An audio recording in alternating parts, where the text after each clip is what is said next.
चिंतन श्री गुरुदेव दत्त श्री स्वामी समर्थ।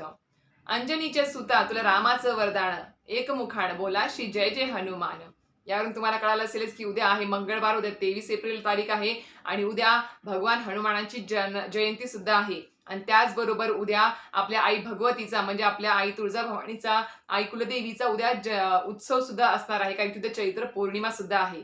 मंडळींनो, तुम्हाला माहितच असेल की भगवान श्रीरामांचे परमभक्त असे भीमरूपी बलवान असे बजरंग बलींची उद्या पूजा केली जात असते। त्याचबरोबर हनुमान जयंती म्हणजे काय, तर हनुमानांचा जन्मदिवस। चैत्र महिन्याच्या पौर्णिमेला हा हनुमान जयंती ही साजरी केली जात असते। त्याचबरोबर भगवान हनुमानांना वेगवेगळ्या नावाने सुद्धा ओळखलं जातं, म्हणजेच बजरंगबली, नंतर हनुमान असेल, बजरंगबली, पवनसुत, अंजनी पुत्र, केसरी नंदन, महावीर नंदन, नंतर महावीर आहे, नंतर भरपूर अशी नावाने त्यांना ओळखलं जातं भगवान हनुमानांना।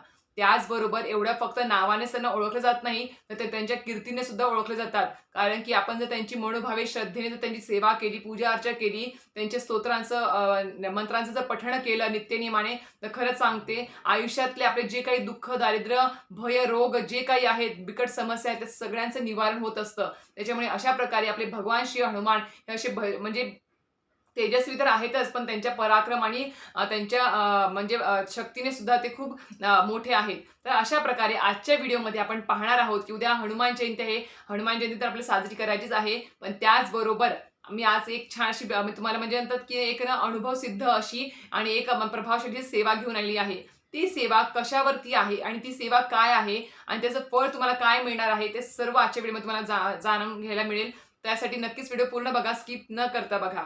तर मंडळींनो, उद्या आहे 23 एप्रिल, उद्या आहे हनुमान जयंती, उद्या चैत्र पौर्णिमा सुद्धा आहे। तर पौर्णिमा ही कधी सुरू होणार आहे, तर पौर्णिमा ही 23 एप्रिलला पहाटे 3:26 सुरू होईल। ती 24 एप्रिलला पहाटेपर्यंत ती असणार आहे, म्हणजे उद्या दिवसभर चैत्र पौर्णिमा असणार आहे। अजून एक सांगेल की ज्यांना कोणाला आपण स्वामींचे सेवेकरी आहोत, तर भरपूर सेवेकरी हे दर महिन्याच्या पौर्णिमेला सत्यनारायण पूजन करत असतात। तर आवर्जून सांगेल की उद्या दिवसभर पौर्णिमेची तिथी आहे, तुम्ही दिवसभरामध्ये पौर्णिमेची पूजा मांडणी करू शकता तुमच्या वेळेनुसार।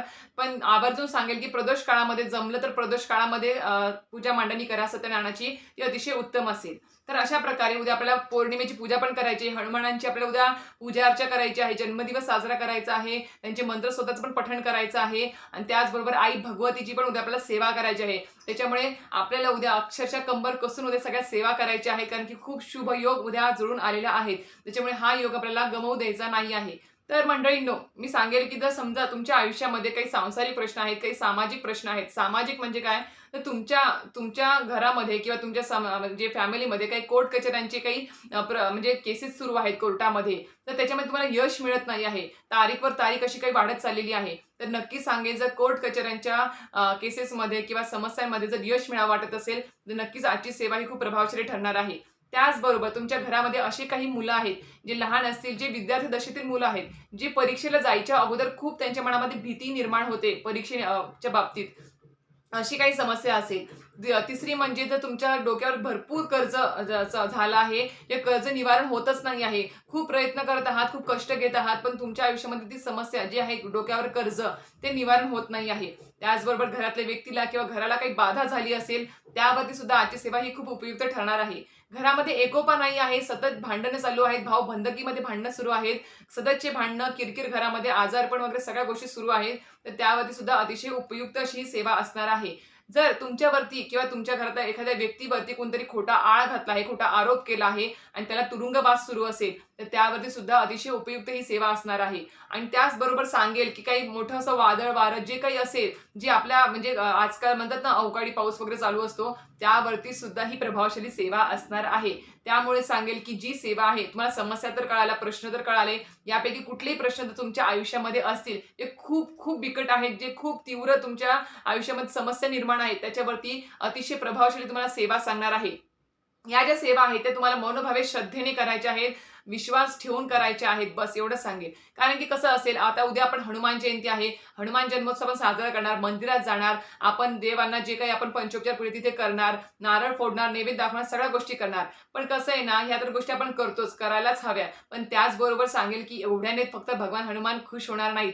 भगवान हनुमान असते तर कुठली पण देवता ही पंचपक्वान्नाने किंवा नारळ फोडल्याने किंवा फुलं हार अर्पण केल्याने खुश होत नसते. कारण की प्रत्येक देवता ही मंत्राधीन असते आणि प्रत्येक देवता ही मंत्राधीन असल्यामुळे ती फक्त आणि फक्त मंत्र, स्तोत्र त्यांच्या जे काही आपण त्यांचे पाठ वाचतो, त्यांचे जे काही पोथी असेल ते वाचतो, त्यांनीच ते खुश होत असतात, त्यांनीच ते प्रसन्न होत असतात आणि आपल्याला आशीर्वाद देत असतात. म्हणून सांगेल की बाकीच्या गोष्टी तर कराच, पण आवर्जून मंत्र, स्तोत्राचं पठण करण्याला, एखादी सेवा करण्याला जास्त महत्त्व द्या.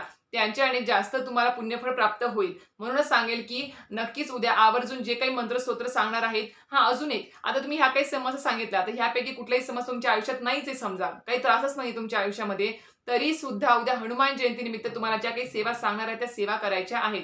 अजून एक गोष्ट, ज्यांना ह्या ज्या सेवा आहेत त्या तुम्हाला कधी करायच्या, तर ज्यांच्या आयुष्यामध्ये सगळे बिकट प्रश्न आहेत आणि लवकरात लवकर ते त्यांच्या समस्येचं निवारण व्हावं असं वाटत असेल, तर त्यांनी उद्या आवर्जून संकल्पयुक्त म्हणजे विधिवत शास्त्रोक्त संकल्पयुक्त सगळ्या सेवा करायच्या आहेत उद्यापासूनच. उद्या संकल्प सोडायचा आणि किती दिवस करणार आहे, तर तुम्ही किंवा समस्या सुटेपर्यंत करणार आहेत का, असं तुम्हाला त्या स्तोत्र म्हणजे संकल्पामध्ये सांगायचं आहे. तुमची समस्या, तुमची इच्छा सांगायची आहे आणि तुम्हाला संकल्प करायचा आहे आणि ह्या सगळ्या सेवा जे सांगणार त्या सेवा जास्त अवघड नाही आहे. स्तोत्र मंत्राचं पठण करायचं आहे फक्त उद्या आपल्याला. आणि त्याचबरोबर ज्यांना शक्य नाही आहे रोज, त्यांनी आवर्जून तरी शनिवार तरी, ज्यावेळेस भगवान हनुमानाचा तो दिवस असतो, शनिवारी तरी आवर्जून या स्तोत्रांचं म्हणजे स्तोत्र मंत्रांचं पठण करायचं आहे. अजून एक सांगेल की बा ज्यांच्या आयुष्यात काही समस्याच नाही आहेत, त्यांनी सुद्धा या स्तोत्र मंत्राचं पठण करत राहा, वेळोवेळी करत राहा, दर शनिवारी का होईना करत राहा. कारण की कसं आहे, आज आपण सुखाचे दिवस बघतोय, पण उद्याचा दिवस काय उगवून येईल, कुठली समस्या घेऊन येईल काही सांगता येत नाही. म्हणून आधीच जर आपण सगळी म्हणजे सोय करून ठेवली, म्हणतो ना, की एखादी समस्या अगोदरच आपण विचार करून त्या सगळ्या सेवा, स्तोत्र मंत्राचं पठण रोज नित्यनेमाने करत राहिलो, तर कुठलीही समस्या आपल्या आयुष्यामध्ये येणार नाही, त्रास येणार नाही. जरी आलीच तरी पण ती त्याची तीव्रता एवढी भासणार नाही. म्हणून आधीपासूनच आपण ते तयारीला लागलं पाहिजे. तर ते सेवा काय आहे त्यावरती सांगेल, की तुम्हाला आता प्रश्न तर कळाले आहेतच, आता सेवा सांगते. तर तुम्हाला काय करायचं आहे, उद्यापासून किंवा उद्या तुम्हाला मारुती स्तोत्राचं पठण करायचं आहे एक वेळेस. हनुमान वडवानल स्तोत्राचं पठण करायचं आहे एक वेळेस. नंतर हनुमद बिसा याचं हे स्तोत्र आहे, याचं पण पठण करायचं आहे एक वेळेस. लांगुलास्त्र शत्रुंजय स्तोत्र याचं पण पठण करायचं आहे एक वेळेस. पंचमुखी हनुमान कवच स्तोत्र याचं सुद्धा पठण करायचं आहे तुम्हाला एक वेळेस. हे सगळे स्तोत्र फक्त स्तोत्र आहेत, मोठमोठे अध्याय किंवा असे पाठ नाही आहेत. हे सगळे स्तोत्र मंत्र आहेत. हे तुम्हाला कुठे मिळतील आता वाचन करण्यासाठी, सेवा करण्यासाठी, तर तुम्हाला नित्य सेवेची पोथी तुमच्याकडे असेलच, प्रत्येक स्वामी भक्ताकडे आता असेलच. तर त्यांनी आवर्जून या पोथीमध्ये सगळ्या स्तोत्र दिलेले आहेत. त्या सगळ्या स्तोत्राचं मला उद्या आवर्जून मनोभावे श्रद्धेने पठण करायचं आहे. कारण की खरंच सांगते, मनोभावे श्रद्धेने जर आपण भगवान हनुमानची सेवा केली ना, पूजा अर्चा जर केली ना, मंत्र स्तोत्राचं जर पठण केलं, तर खरंच सांगते आपल्याशी बिकट मधली बिकट समस्या ही सुटून जाते. म्हणून आवर्जून ह्या सगळ्या सेवा ह्या तुम्हाला याच्यामध्ये भेटून जातील. नाही तुमच्याकडे पोथी तर युट्यूबला लावून द्या. युट्यूबला लावून तुम्ही मनोभावे श्रद्धेने फक्त हात जोडून एकाग्रतेने ते ऐका. आणि जमलंच तर मी खरंच सांगेल की आता तुमच्या जे काही स्वामींचे भक्त आहेत, सेवेकरी, त्यांच्या घरामध्ये पोथी असायलाच हवी. केंद्रातल्या शॉपमध्ये, दिंडोरी म्हणजे स्वामी समर्थ केंद्र आहे, त्या केंद्रातील शॉपमध्ये तुम्हाला ही पोथी भेटून जाईल. आवर्जून घेऊन या, कारण की प्रत्येक सणवाराचे जे काही स्तोत्र मंत्र सेवा असतात ते सगळे याच्यामध्ये दिलेले आहेत. त्याच्यामुळे आवर्जून तुम्ही ही पोथी घेऊन या, ह्याच्यात सगळं दिलेलं आहे. अजून एक सांगेल की तुमच्या आयुष्यामध्ये जर काही समस्या आहेत यापैकी, आणि त्याचं जर तुम्हाला वाटत असेल की तुम्हाला लवकर तीव्र फलदायी त्या सेवा ठराव्यात, लवकरात लवकर त्या सेवा लवकर फलदायी ठराव्या, किंवा तुम्हाला तुमच्या आयुष्यामध्ये कुठल्या गुप्त शत्रूंचा त्रास आहे, ज्ञात अज्ञात शत्रूंचा काही त्रास असेल, म्हणतात ना की नोकरीच्या ठिकाणी असेल, व्यवसाय, उद्योगधंदा, आजकाल एवढं कॉम्पिटिशन वाढलं आहे ना की कोण कुठचं पुढे जातोय, हे म्हणजे हा कसा पुढे गेला, तो कसा पुढे गेला, याच्यावरूनच लोक ह्याची कशी चांगली म्हणजे चांगले दिवस कसे आले, ह्याने कसं ही वस्तू घेतली, त्याने कशी ती वस्तू घेतली, ह्याचं कसं चांगलं होत चाललं आहे.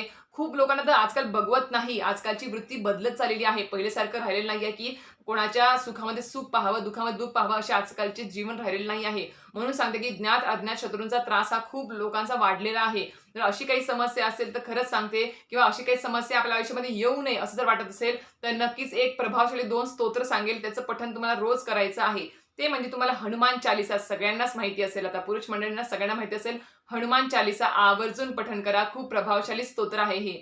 आणि त्याचबरोबर तुम्हाला बजरंग बाण स्तोत्र याचं सुद्धा पठण करायचं आहे.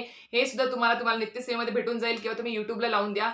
त्यावर सुद्धा तुम्हाला भेटून जाईल किंवा धार्मिक ठिकाणी जर तुम्हाला या सगळ्या स्तोत्र मंत्रांची जर तुम्हाला पोथी मिळाली, पुस्तक मिळालं तर अतिशय उत्तम ठरेल. पण आवर्जून सांगेल की उद्यापासून आणि उद्या आवर्जून या सेवा करा. खरंच सांगते आयुष्यातले जे काही संकट, त्रास आहेत, जे बिकट आहेत, ते सगळ्यांवरती निवारण नक्कीच होईल. तर अशा प्रकारे ही छोटी सेवा घेऊन आजच्या व्हिडिओमध्ये आली होती. सगळी सेवा ही स्वामीचरणी रुजू करते आणि आजचा व्हिडिओ इथेच थांबवते. व्हिडिओ आवडला असेल तर नक्कीच लाईक, शेअर आणि सबस्क्राईब करायला विसरू नका. श्री स्वामी समर्थ.